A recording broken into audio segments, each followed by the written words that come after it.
You're rattling the shed, little Tom. Everything all right? No, Angela. It's tomorrow. My first passenger run. Oh, yes, the early morning express to Market Town. That's wonderful. A lovely, easy route to start with. But what if I'm not good enough? What if I run out of steam? What if I forget the signal? What if passengers don't like me? I heard an engine called Gordon once got stuck with a special fish shipment because the passengers preferred the smell of kippers to you. Oh, goodness. Gordon and his fish. That was quite the out of context moment, even for Sodor. Don't worry about things like that, Tom. You've been tested in your strong, sturdy little engine. But you always look so confident, Angela. Like you were born knowing how to be a railway engine. Nonsense. Every engine has a first day, Tom. It was my first day when I learned one of the most important lessons of all. Would you like me to tell you about it? It might help you sleep. Yes, please, Angela. It was years ago when I was just a fresh coat of paint and a lot of untapped power. I was assigned to a goods yard for my first job. I was so excited I practically whistled off my own safety valve. A goods yard? Was it busy? Chaotic. My first task was to shunt 20 wagons into 3 specific sidings before the express came through. Easy, right? I went to couple up to the first 10 and found they were all labeled with a bright yellow sticker that simply read, "Do not look directly at this wagon." What?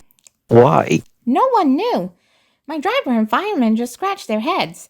Then the yardmaster came over looking very stern. He pointed to the "do not look" wagons and said very seriously, "Angela, your most important job today is to make sure these wagons are shunted exactly between the green wagon and the bright purple wagon."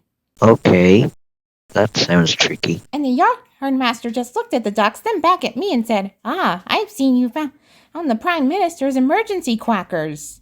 Right, you know what to do." And he walked away. But what did you do? I panicked. I had "do not look" wagons, a purple wagon, a green wagon, and a wagon full of very dignified ducks. I tried to shunt the "do not look" wagons, but my driver kept accidentally looking at them and then claiming he could hear spoons arguing. Spoons arguing? Yes.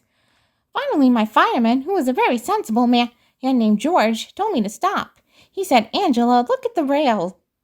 Well, it's not the labels. Don't worry about the ducks or the spoons." So I ignored the strange labels, the arguing spoons, and the incredibly well-dressed waterfowl. I just focused on my job, pushing the wagons into the night spot on the tracks. I focused on my buffers, my steam pressure, and my brakes. I didn't let the silliness confuse the actual work. And you know what, Tom?